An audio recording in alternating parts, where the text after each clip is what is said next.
자, 그럼 여러분 지금부터 예수의 순환을 살펴보겠습니다. 영어로 하면 Passion of Jesus Christ라고 되어 있는데요. 자, passion이라는 영어 단어를 들으시면 여러분은 뭘 생각하시냐 하면 와, 열정이 넘친다 이렇게 생각하실 수 있어요. 그래서 Passion of Jesus Christ 하면 아, 예수께서 열정이 있어 이렇게 하시면 안 되고요. 여기서의 passion은 순환이라는 뜻입니다.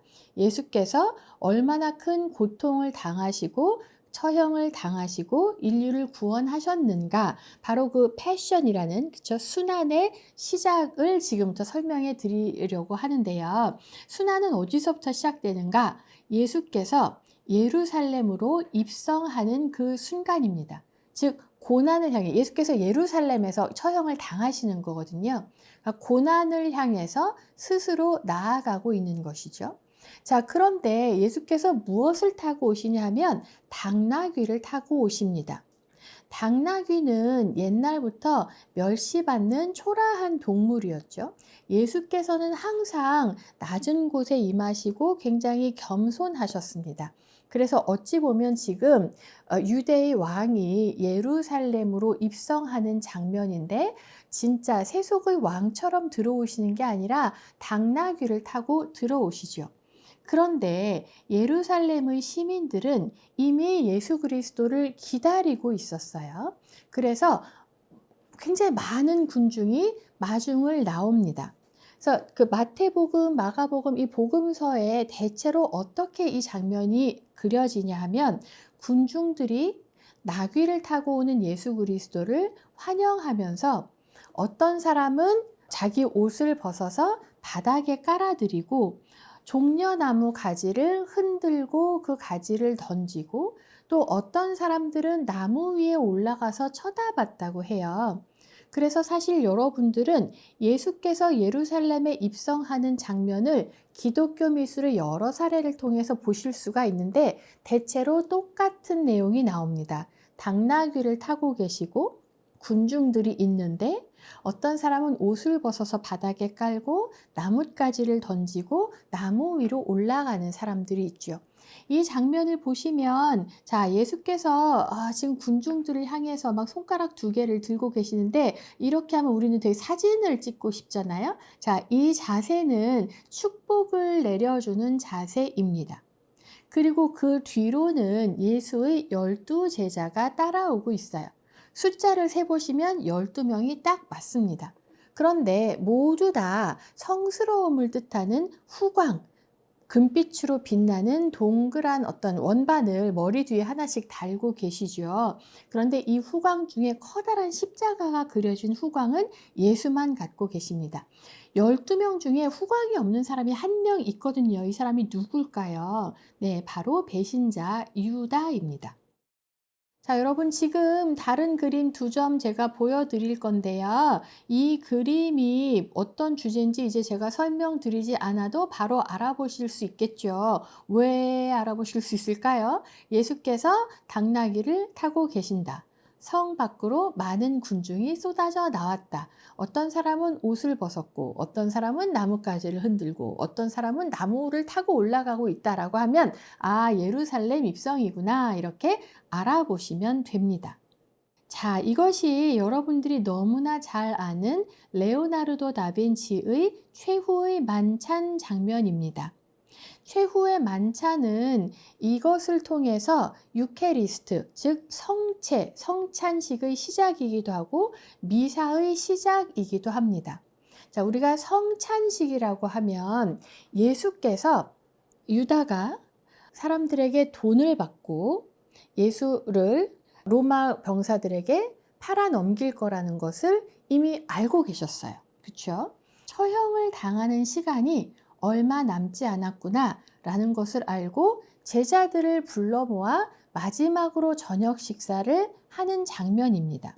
자, 그런데 레오나르도 다빈치의 그림을 보면 이 마지막 만찬 장면에서 두 가지 중요한 사건이 일어나는데요. 하나는 너희 중에 누가 한 사람이 나를 배신할 거야. 그래서 나는 곧 처형을 당하게 돼. 라는 사실을 알려주는 게 하나 있고요. 또 하나는 자, 내가 죽고 나면 너희들은 나를 기억하기 위해서 포도주를 마시고 빵을 먹어야 돼 라고 이야기를 하시는 장면입니다.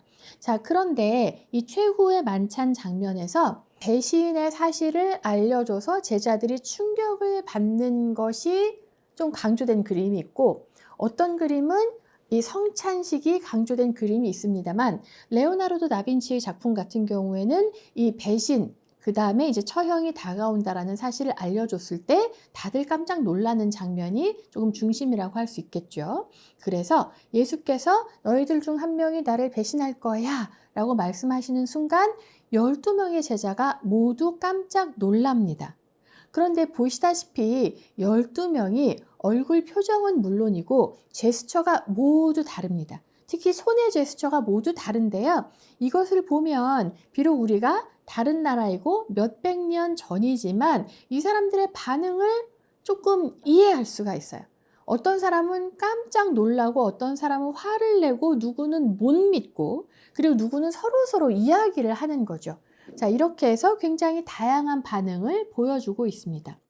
자, 여러분, 그래서 지금 보고 계시는 이 그림도 최후의 만찬이다 라는 것을 아실 수가 있겠죠. 긴 테이블에 예수께서 가운데 앉아 계시고, 그리고 너희들 중에 하나가 나를 배신할 거야 라고 이야기하는 순간 역시나 12제자들이 아니죠. 11명의 제자들이 각기 다른 제스처를 하면서 서로 다른 어떤 감정의 파장을 보여주고 있는데요.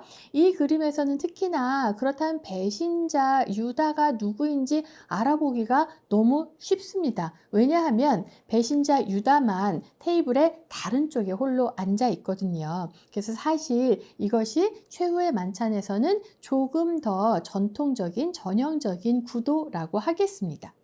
자, 그런데 제가 예수께서 이렇게 배신을 충격적으로 이제 선언하신 다음, 그 다음에 무엇을 하셨는가 하면 빵을 나누어 주죠. 이것은 내 몸이야 라면서 빵을 나누어 주시죠. 그리고 또 와인을 주십니다. 이것이 내 피다. 이것을 먹고 나의 희생을 기억하라고 이야기를 합니다. 그래서 우리는 이것이 사실 성당에서 이루어지는 미사 성찬식의 핵심적인 예식 중에 한 단계입니다. 그래서 우리는 유카리스트라고 부르는데요. 이것이 예수 그리스도의 몸과 피를 기념하고 나누는 것이죠. 성찬식이라고 부르는데요. 믿는 사람들이 빵과 포도주를 통해서 예수의 희생을 기억하고 그리고 예수와 하나 되는 의식이라고 보시면 됩니다.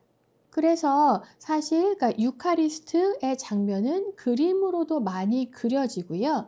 동시에 성당에서 행해지는 가장 중요한 의식 중의 하나입니다.